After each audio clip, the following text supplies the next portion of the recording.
ये गड़बड़ है बाबा। भैया हम ना बहुत परेशान है। कैसे? यार हमारी जिंदगी का पूरी गरीबी में कटेगी। हम चाहते हैं हमारे पास पैसा हो, थोड़ा नाम होए, अच्छा घर होए, हमको ऐसी मत जाएंगे। अरे वो तो 1 मिनट में दूर है यार। अच्छा कैसे? 150 रुपया लिखा रहे। 150 रुपए में गरीबी दूर है जाई? और का ऐसा होता है? अरे रुक ले, तू गरीबी दूर कर ले।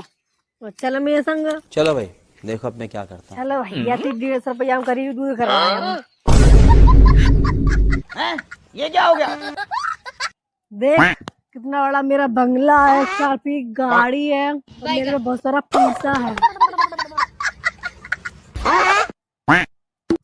पर भैया वो तो यहाँ माता कचूना दिख रहा। अबे रुक, तो वो आज झांस दी गया वो।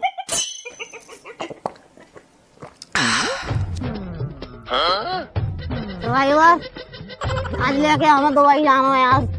ठीक है। कहाँ जाए?